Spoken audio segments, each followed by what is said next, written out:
ہو آخری نماز کی طرح آپ کی ہر نماز۔ فرما رہے تھے اپنے اصحاب سے، یوں کہ جیسے ہو رہے ہوں ودا ان سے، کہ جیسے گل ہو رہا ہو چراغ حیات، کہ جیسے زندگی اور موت کے بیچ حائل پردہ اٹھنے کو ہو۔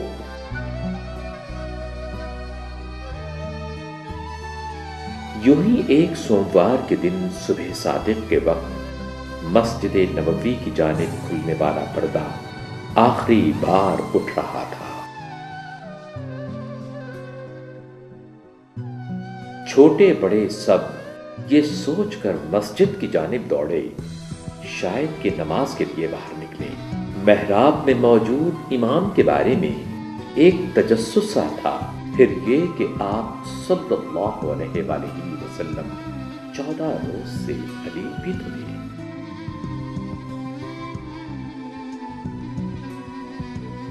جمعرات سے لے کر اس وقت تک چوتھا دن ہو چکا تھا نماز کے لیے نہ نکلے ہوئے،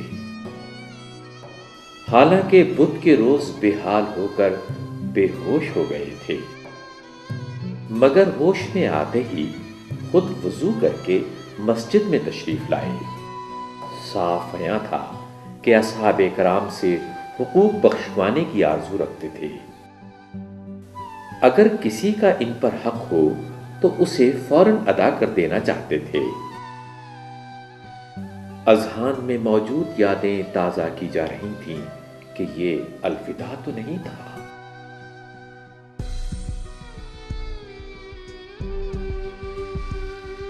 اس سے پہلے کے بیانات کو یاد کیا جا رہا تھا۔ ایک دن ان کے بیچ سے اٹھ کر آپ صلی اللہ علیہ وآلہ وسلم نے یوں فرمایا، کیا آپ مجھے اپنے درمیان سب سے آخر میں وفات پانے والا سمجھ رہے ہیں؟ جی ہاں، کہا تھا سب نے اس دن یک زبان ہو کر۔ حالانکہ اس روز محمد صلی اللہ علیہ وسلم نے فرمایا تھا، بلا شبہ میں آپ میں سب سے پہلے وفات پاؤں گا۔ اس میں کوئی شک نہیں کہ میں نے سفر کا دعوت نامہ وصول کر لیا ہے اور اس دعوت کی اجابت کا وعدہ بھی کر لیا ہے۔ ایک روز آپ کے چچا حضرت عباس رضی اللہ تعالی عنہ نے آپ کو اپنا ایک خواب سنایا، جس میں انہوں نے آسمان کی جانب ایک رتھ کو اٹھتے ہوئے دیکھا تھا۔ آپ صلی اللہ علیہ وسلم نے فرمایا، وہ دیکھا ہوا خواب آپ کے بھتیجے کی وفات اور وہ اڑان رفیق عظیم کی جانب ان کی روح کی پرواز تھی۔ یہ تھی تعبیر اس خواب کی۔ کچھ عرصے پہلے بھی موقع پا کر آپ نے جدائی کا ذکر چھیڑا اور فرمایا، بے شک اللہ جل شانہ نے بندے کو وصال خدا اور دنیا کی رنگینیوں میں سے ایک کو چننے کا اختیار دیا، مگر بندے نے اپنے رب کے وصال کا انتخاب کیا۔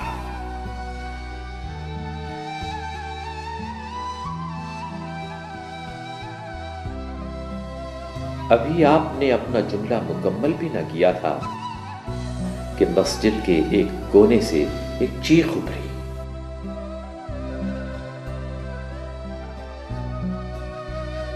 میرے ماں باپ آپ پر قربان ہوں یا رسول اللہ۔ سب لوگ حیرت سے آنے والی آواز کی سمت دیکھنے اور کہنے لگے،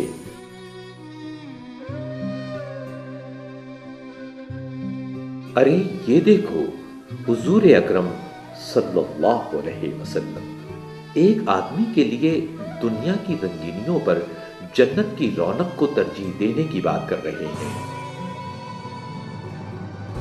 اور صدیق اکبر ہیں کہ آہ و فریاد کر رہے ہیں، ہمارے ماں باپ آپ پر قربان ہوں یا رسول اللہ۔ سمجھنے والا سمجھ چکا تھا، اللہ کے رسول بھی اپنے دوست کو دیکھ رہے تھے، اسی روز آپ صلی اللہ علیہ وسلم نے فرمایا، اگر میں اپنے رب کے علاوہ کسی کو دوست بناتا تو وہ ابو بکر ہوتے، اور مسجد میں کھلنے والے تمام دروازوں کو سوائے حضرت ابو بکر کے دروازے کے بند کرنے کا کہا۔ بروز بدھ آپ کی طبیعت مزید بگڑنے کا سن کر ہر کوئی مسجد کی جانب دوڑا۔ آپ کے وصال کے اندیشے کے پیش نظر لوگ پریشانی سے باہر انتظار کرنے لگے۔ سب سے پہلے آپ کے چچا کے بیٹے فضل اور اس کے پیچھے حضرت علی رضی اللہ تعالی عنہ اور حضرت عباس رضی اللہ تعالی عنہ اندر داخل ہوئے۔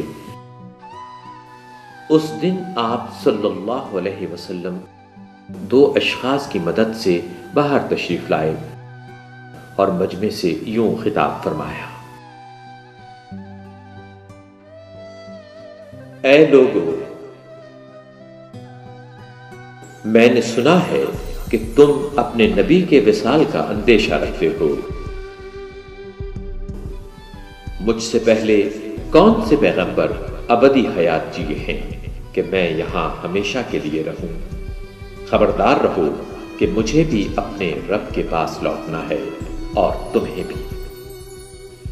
اس کے بعد آپ نے انہیں اس حقیقت سے آگاہ کیا، بے شک تمہارے لیے میری زندگی بھی باعث خیر تھی اور انتقال بھی۔ جمعرات کی شام نماز مغرب ہی ان کی پڑھائی گئی آخری نماز تھی، جس میں آپ نے سورہ مرسلات کی تلاوت فرمائی۔ والمرسلات عرفا فالعاصفات عصفا والناشرات نشرا فالفارقات فرقا فالملقيات ذكرا عذرا أو نذرا۔ ہر دن کی طرح اس دن بھی حضرت بلال نے نماز عشاء کے لیے اذان دی اور مسجد میں اکٹھی ہونے والی جماعت اپنے امام کا انتظار کرنے لگی تھی۔ اللہ اکبر، اللہ اکبر، اللہ اکبر، اللہ اکبر۔ آپ صلی اللہ علیہ وسلم حجرہ سادات میں موجود اس بات سے بے خبر تھے۔ آپ بیماری کی شدت سے بے ہوش ہو گئے تھے۔ ہوش میں آتے ہی آپ صلی اللہ علیہ وسلم نے نماز کے بارے میں استفسار کیا اور وضو کر کے نماز پڑھانے کے لیے باہر جانا چاہا، تاہم وجود اقدس میں اتنی توانائی نہ تھی، مزید یہ کہ آپ بار بار بے ہوش ہو رہے تھے۔ بالآخر آپ نے حضرت ابو بکر صدیق رضی اللہ تعالیٰ عنہ سے امامت کرنے کے لیے کہا اور خود 2 اشخاص کی مدد سے نماز کے لیے تشریف لائے۔ بے چینی سے انتظار کرنے والے لوگوں کے دھارے کو 14ویں کے چاند کی طرح ایک عجب ہیجان ادا کر رہے تھے۔ صاحب فراست حضرت ابو بکر صدیق رضی اللہ تعالی عنہ بھی حقیقی اہل امامت کی تعظیم میں آہستہ آہستہ پیچھے ہٹے جا رہے تھے، مگر آپ ہاتھ کے اشارے سے اپنی جگہ کھڑے رہنے کا کہہ رہے تھے۔ کھلی صفوں میں امام کے پیچھے تک تشریف لائے۔ جسم میں کھڑے رہنے کی طاقت نہیں تھی، اس لیے وہاں بیٹھ کر آپ نے اپنی نماز ادا کی۔ اس روز بھی آپ مجمع کی جانب مڑے اور یوں مخاطب ہوئے، اب میری آپ سے جدائی کا وقت آ گیا۔ بلا شبہ میں بھی ایک بشر ہوں، اگر آپ میں سے کسی کا مجھ پر کوئی قرض ہو تو وہ وصول کر لے۔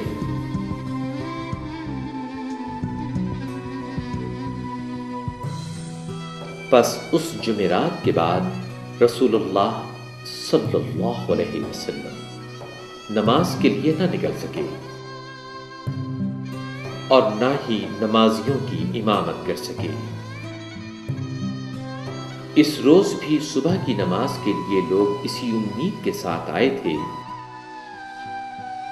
کہ شاید اس دن کی طرح آج پھر آپ تشریف لے آئیں۔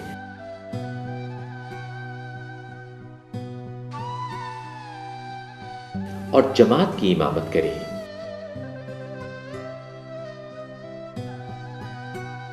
حالانکہ آپ کو کئی ماہ قبل بھی یہ پیغام مل چکا تھا اور آپ جان چکے تھے کہ محبوب حقیقی کے ساتھ وصال کی گھڑیاں قریب تھیں۔ ہر سال 10 دن کا اعتکاف کرتے ہوئے اس سال 20 دن کے اعتکاف کو ترجیح دی۔ اس کے علاوہ اس رمضان المبارک میں جبریل امین تشریف لائے اور آپ کے ساتھ مل کر 2 دفعہ قرآن مجید فرقان حمید کا ختم کیا۔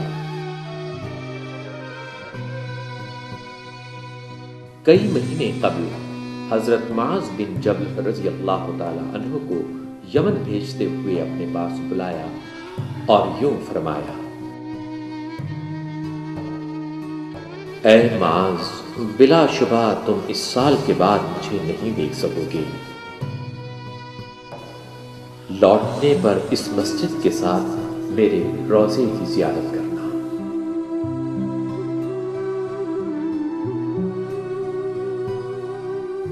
یعنی آپ نے اس دن سے ہی وداع ہونے کا آغاز کر دیا تھا اور رب حقیقی کی جانب پرواز کرنے سے پہلے اس کے بعد بچھڑنے والے دوستوں سے حق بخشوانا شروع کر دیا تھا۔ آپ کے پہلے اور آخری حج سے بھی اس کی طرف اشارہ مل رہا تھا۔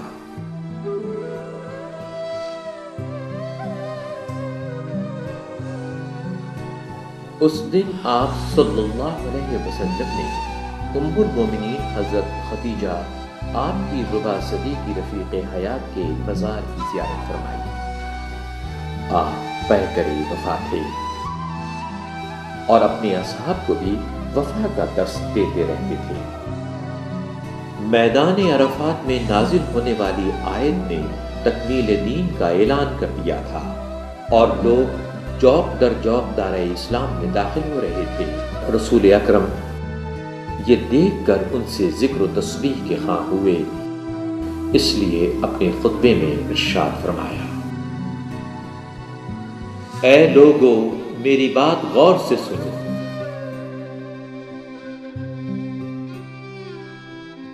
کیونکہ میں اس کے بعد یعنی اگلے سال اس جگہ پر آپ لوگوں کے ساتھ نہیں مل سکوں گا۔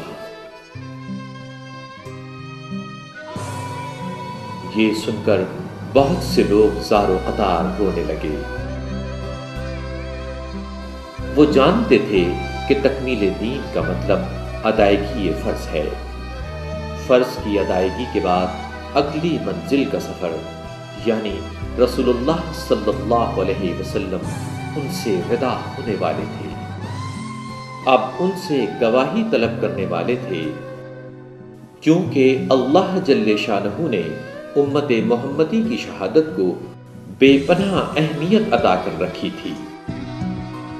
اس لیے آپ نے امت کے اس مجمع سے پوچھا: کل تم سے میرے بارے میں پوچھ ہوگی، کیا کہو گے؟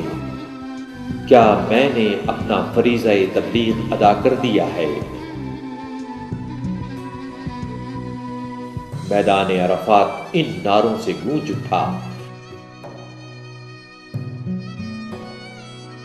کہ ہاں، ہم سب گواہی دیتے ہیں کہ آپ نے اپنا فرض مکمل طور پر ادا کر دیا ہے۔ یہ نعرے فاران کی پہاڑیوں سے ٹکرا کر گونج رہے تھے۔ نور مجسم صلی اللہ علیہ وسلم یہ سن کر مطمئن ہو گئے اور اپنی انگشت شہادت آسمان کی جانب بلند کر کے فرمانے لگے: اے اللہ، تو گواہ رہنا، اے اللہ، تو گواہ رہنا، اے اللہ تو گواہ رہنا۔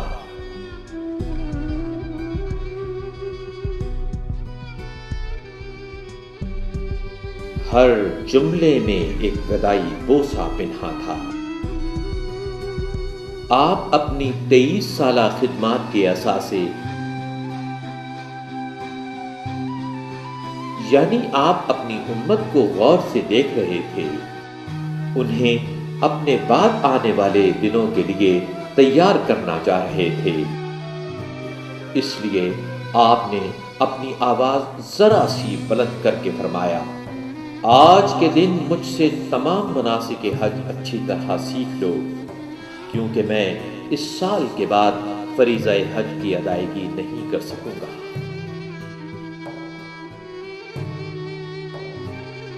مدینے لوٹنے کے بعد بھی آپ نے الوداعی ملاقاتیں جاری رکھیں۔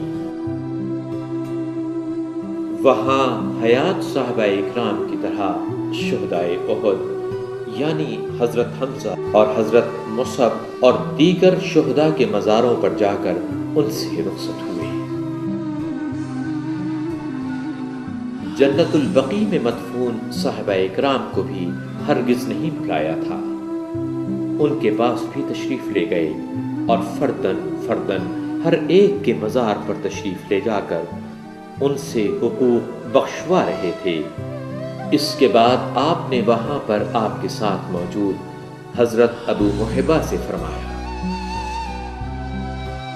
اے ابو محبہ، مجھے دنیا کی تمام راحتیں، یہاں کی ابدی حیات اور اس کے بعد جنت اور دوسری طرف وصال خدا اور جنت کے درمیان انتخاب کی پیشکش کی گئی ہے۔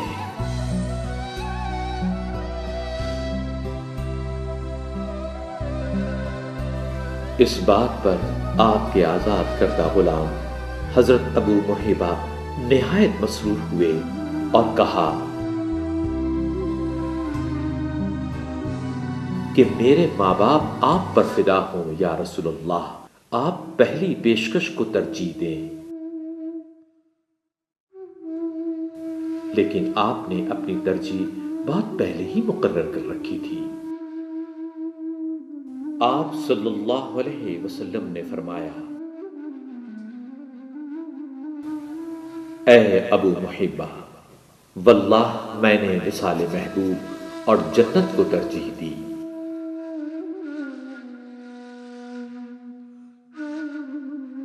تقریباً 1 ماہ قبل آپ نے اپنے اقربا کو اکٹھا کیا اور آپ کے وصال کے بعد کس نے کیا کرنا ہے انہیں سمجھایا۔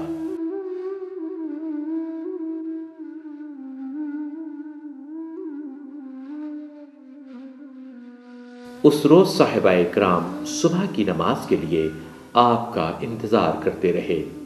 انہیں کیا پتا تھا کہ آپ کے ساتھ پڑھی جانے والی یہ آخری نماز ہوگی۔ آج ربیع الاول کی 12 تاریخ تھی۔ ام مکتوم کی اذان سے مسجد میں ایک مجمع اکٹھا ہو گیا۔ حضرت بلال رضی اللہ تعالی عنہ کی اذان کے بعد مسجد میں دل دھڑنے کی جگہ نہ رہی۔ اللہ اکبر، اللہ اکبر، اللہ اکبر۔ آپ صلی اللہ علیہ وسلم ایک بار پھر تشریف لائے۔ وہاں آپ کے مقرر کردہ حضرت ابو بکر صدیق رضی اللہ تعالی عنہ نماز کی امامت فرما رہے تھے۔ اسی اثنا میں مسجد کے ایک گوشے میں ذرا سی حرکت ہوئی۔ ام المومنین حضرت عائشہ کے حجرے کا پردہ ذرا سا ہلا اور نور مجسم 14ویں کے چاند کی طرح نمودار ہوئے۔ آپ نے سر مبارک کو ڈھانپ رکھا تھا اور دروازے میں استادہ رہے روشن چہرے کے ساتھ محراب میں موجود امام کو دیکھ رہے تھے۔ یاقوتی لبوں کی مسکراہٹ اور اطمینان کسی کی نظروں سے پوشیدہ نہ تھا۔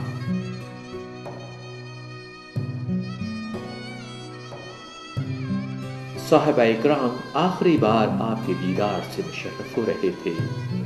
سب اس قدر خوش ہوئے کہ مارے خوشی کے اپنی نماز توڑنے والے تھے۔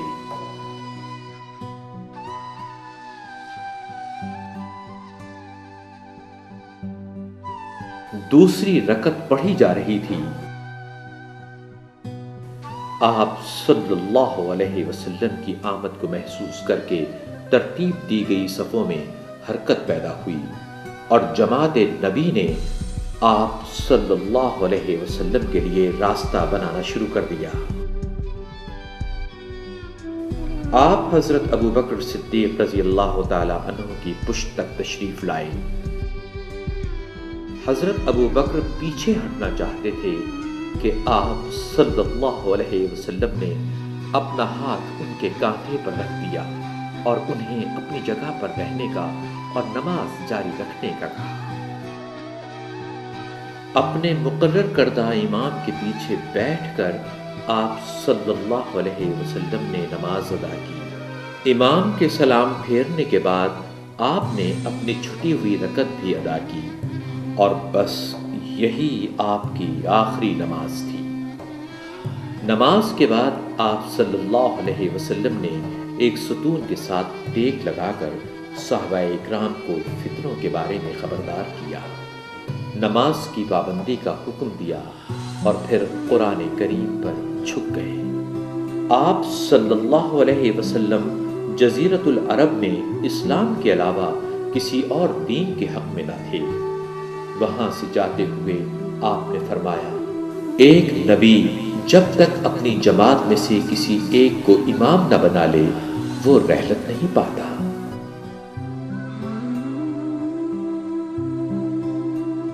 حجرے کے اندر داخل ہوتے ہوئے وہ پردہ دوبارہ کبھی نہ اٹھنے کے لیے گر رہا تھا۔ آپ کافی بہتر لگ رہے تھے، آپ کی جماعت کے اندیشے مٹ رہے تھے، صحابہ اکرام کی خوشی کا کوئی ٹھکانہ نہ تھا۔ ایک بار پھر آپ صلی اللہ علیہ وسلم نے صحابہ اکرام کے ساتھ مل کر نماز پڑھی تھی۔ یوں لگ رہا تھا جیسے ہر چیز اپنی پہلی سی حالت کو لوٹ رہی تھی۔ ایک مرتبہ دیار روم کے لیے مقرر کردہ نوجوان اسامہ آپ کے پاس تشریف لائے۔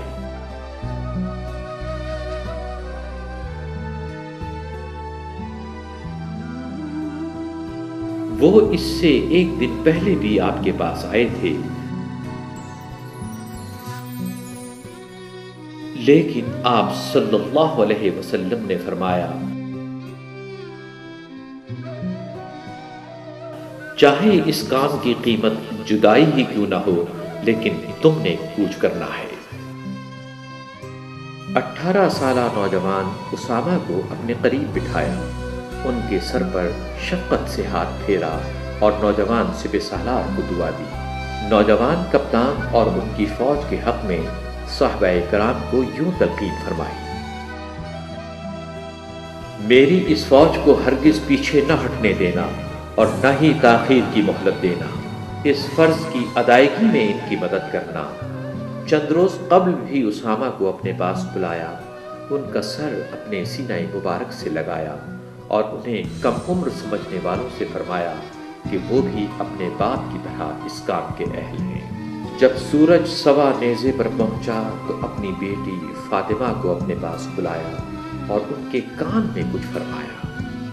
حضرت فاطمہ نے ایک چیخ ماری اور ہچکیاں لے کر رونے لگی۔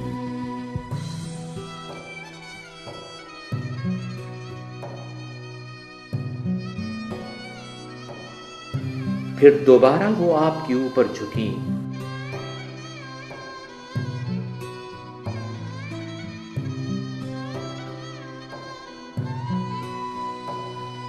اور کچھ دیر پہلے آہ و فریاد کرنے والی حضرت فاطمہ خوشی و سرور کے انداز میں جھومنے لگی۔ ایک بار پھر آپ ان کی جانب مڑے اور فرمایا، آج کے بعد تمہارے بابا جان کسی تکلیف کا سامنا نہیں کریں گے۔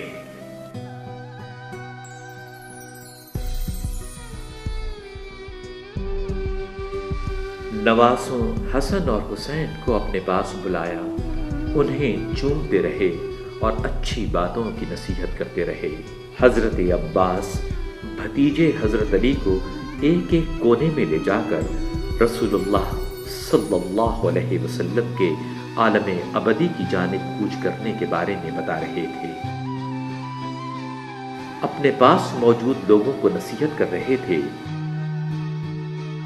اور دنیا میں رہ کر آخرت کی تیاری کے بارے میں یاد دہانی کرا رہے تھے۔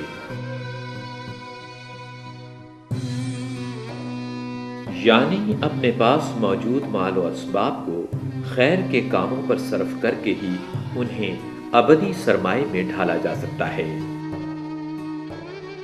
اور دنیا میں رہ کر آخرت کی تیاری کی جا سکتی ہے۔ ایک روز قبل ہی تمام خدمتگاروں اور غلاموں کو آزاد کر دیا تھا۔ ام المومنین حضرت عائشہ کے پاس موجود 60 دیناروں کا غریبوں میں تقسیم کرنے کا کہہ کر ایک بار پھر آپ بے ہوش ہو گئے تھے۔ ہوش میں آتے ہی آپ نے ان سکوں کے بانٹنے کے بارے میں پوچھا۔ ابھی تک نہیں بانٹے گئے تھے۔ آپ صلی اللہ علیہ وسلم نے وہ دینار منگوائے، اپنی ہتھیلی مبارک پر رکھ کر سب سے پہلے انہیں ایک ایک کر کے گنا اور پھر اپنے داماد حضرت علی رضی اللہ تعالی عنہ کو دے کر غریبوں میں تقسیم کرنے کا حکم دیا۔ آپ صلی اللہ علیہ وسلم فرما رہے تھے کہ کیسے ممکن ہے کہ ان دیناروں کے ہوتے ہوئے محمد اپنے رب کی بارگاہ میں حاضر ہوں۔ تلوار اور ڈھال جیسے لوازمات حرب بھی مومنین میں تقسیم کر دیے گئے۔ صاف ظاہر تھا کہ آپ اپنی ملکیت میں موجود ہر چیز اس دنیا میں بانٹ کر عالم ابدی میں اپنے رب کے حضور خالی ہاتھ جانا چاہتے تھے۔ اور گھر کی حالت یہ تھی کہ اس شام یعنی ام المومنین حضرت عائشہ رضی اللہ تعالی عنہا نے اپنا چراغ پڑوس کی ایک بی بی کو بھیج کر تھوڑا سا تیل بھرنے کی درخواست کی تاکہ اس شام اپنے حجرے میں روشنی کر سکیں۔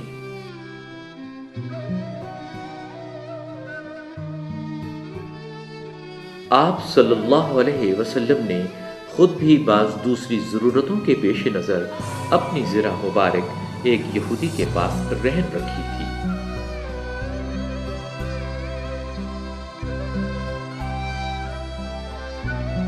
دن کے زوال کا وقت قریب آ رہا تھا۔ یہ وصال یار کا موسم تھا۔ آپ صلی اللہ علیہ وسلم کی تکلیف میں کچھ اور شدت پیدا ہو گئی تھی۔ آپ یہ تکلیف ام المومنین حضرت عائشہ رضی اللہ تعالی عنہ کے ساتھ بانٹ رہے تھے۔ فرمایا، اے عائشہ، یقین کرو میں اب تک خیبر میں مجھے دیے گئے اس زہر کی تکلیف محسوس کر رہا ہوں۔ مجھے لگ رہا ہے کہ جیسے اس زہر کی تاثیر نے میرے اندر زخم بھر دیے ہیں۔ اس کے بعد آپ صلی اللہ علیہ وسلم نے اپنا چہرہ مبارک ڈھانپ لیا۔ تھوڑی دیر کے بعد دوبارہ چہرہ مبارک کھولا اور فرمانے لگے کہ پیغمبروں کے مزاروں کو بت خانے میں بدلنے پر لعنت فرمائی گئی ہے۔ اس کے بعد بار بار نماز کے متعلق تلقین کی اور فرمایا، نماز نماز اور امانتیں۔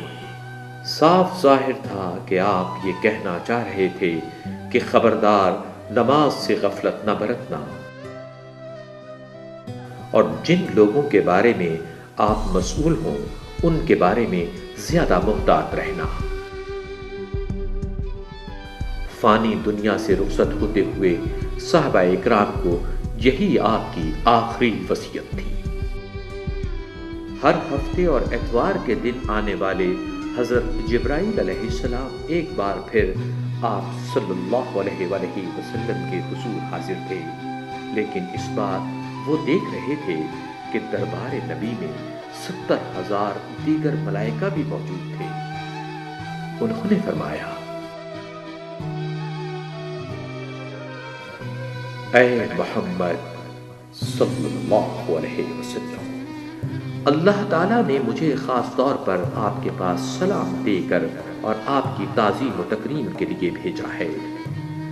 وہ اللہ جل شانہ سب کچھ جانتے ہوئے بھی آپ سے پوچھنا چاہتا ہے کہ آپ خود کو کیسا محسوس کر رہے ہیں، آپ کیسے ہیں؟ آپ صلی اللہ علیہ وسلم نے فرمایا، اے جبرائیل، میں ذرا سا بے حال اور تکلیف میں ہوں۔ حضرت جبرائیل آپ کے مزید قریب آئے اور فرمایا، آپ کے رب فرما رہے ہیں کہ اگر وہ شفا چاہے تو میں اسے شفا دے دوں، اور چاہے تو اسے اپنی رحمتوں کی آغوش میں لے لوں۔ آپ نے جواب دیا، یہ میرے رب کی مرضی ہے، وہ میرے ساتھ جو چاہے کرے۔ اس کے بعد حضرت جبرائیل علیہ السلام کے متعارف کردہ ملک الموت نے اندر آنے کی اجازت چاہی اور فرمایا، اے رسول اللہ صلی اللہ علیہ وسلم، آپ پر اللہ کی سلامتی اور برکتیں ہوں۔ اللہ تعالیٰ نے مجھے آپ کے پاس بھیجا ہے اور آپ جو حکم کریں اس کی تعمیل کا حکم دے رکھا ہے۔ اے احمد، اگر آپ چاہیں تو میں یہ امانت لے کر لوٹ جاؤں، چاہیں تو اسے چھوڑ کر لوٹ جاؤں، آپ جیسا چاہیں گے میں ویسا ہی کروں گا، لیکن آپ کی ترجیح میں کوئی فرق نہیں آیا تھا۔ آپ صلی اللہ علیہ وآلہ وسلم نے فرمایا، اے فرشتہ اجل، تم اپنا فرض ادا کرو۔ اسی اثنا میں آپ نے اپنا ہاتھ گیلا کر کے اپنے چہرے پر پھیرا اور فرمایا، اے اللہ، جان کنی کے اس عالم میں میری مدد فرما۔ بالآخر سفر تمام ہوا، منزل واضح نظر آ رہی تھی اور رسول اللہ دنیا اور آخرت کے بیچ تنے ہوئے باریک سے پردے کی دوسری طرف جانے والے تھے۔ آپ نے اپنا سر مبارک ٹیک دیا اور اپنی سیاہ آنکھیں چھت پر مرکوز کر لی۔ اسی دوران حضرت ابو بکر صدیق صاحبزادے عبداللہ اندر داخل ہوئے۔ آپ ان کے ہاتھ میں موجود مسواک کو غور سے دیکھنے لگے۔ صاحب فراست حضرت عائشہ نے آپ کو نہایت مرغوب مسواک کرنے کی خواہش کو بھانپ لیا اور فرمایا، اسے آپ کے لیے لو۔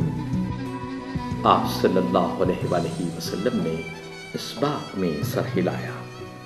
حضرت عائشہ نے بھائی سے وہ مسواک لے کر آپ کو دینا چاہی، مگر مسواک بہت سخت تھی۔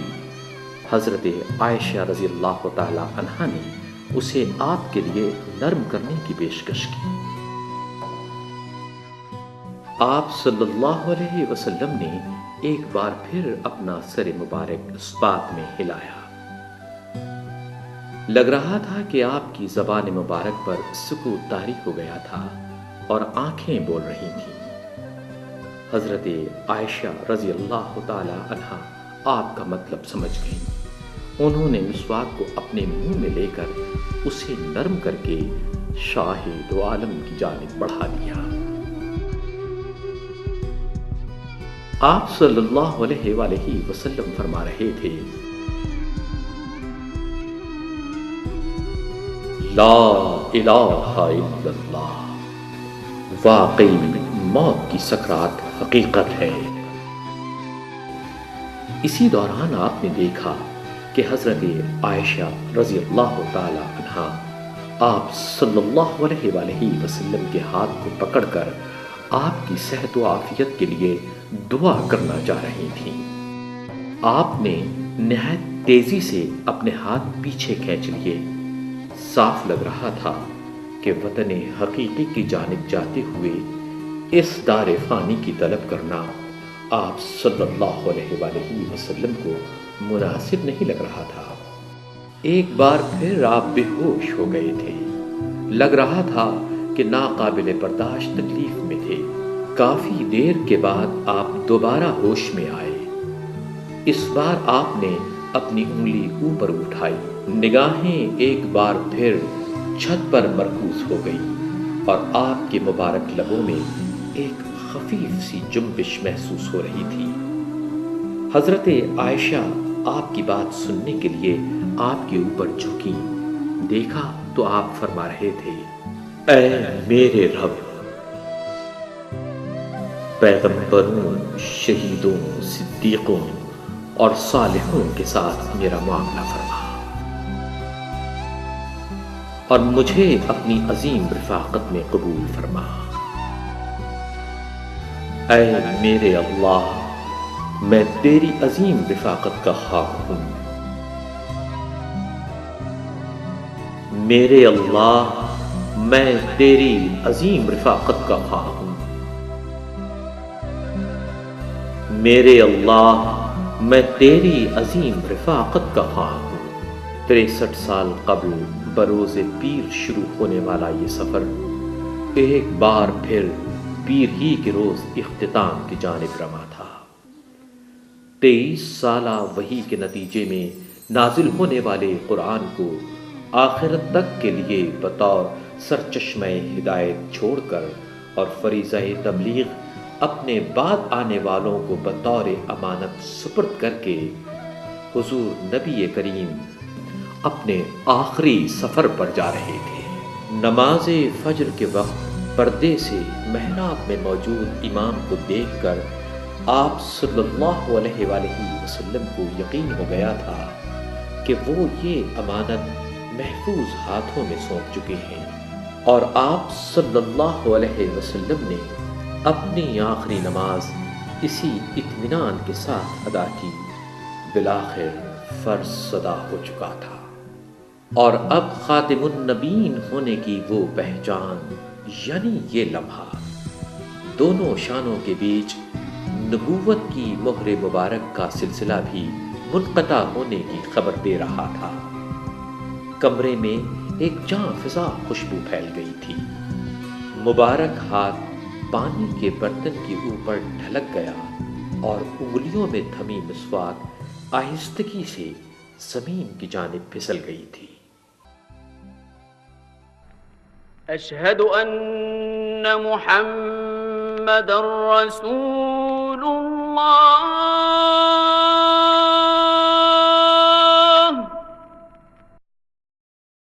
اشہد ان محمد رسول اللہ۔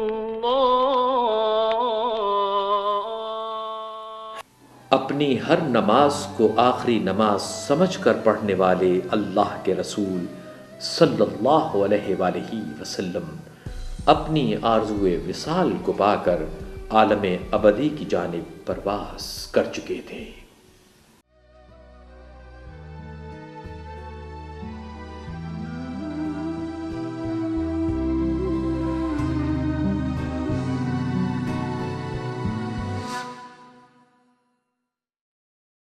مولاي صل وسلم دائما أبدا على حبيبك خير الخلق كلهم.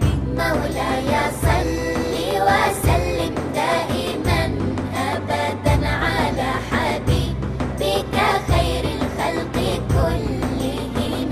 محمد سيد الكونين والثقلين. محمد سيد الكونين والثقلين. محمد سيد الكونين والثقلين والفريقين من عرب ومن عجم. مولاي صل وسلم دائما أبدا على حبيبك خير الخلق كلهم. هو الحبيب الذي ترجى شفاعته. هو الحبيب الذي ترجى شفاعته. هو الحبيب الذي ترجى شفاعته لكل هول من الأهوال مقتحم.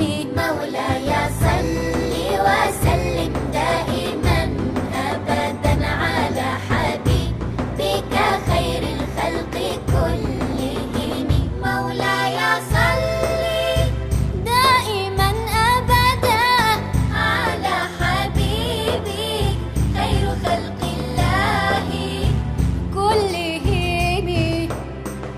مولاي صل وسلم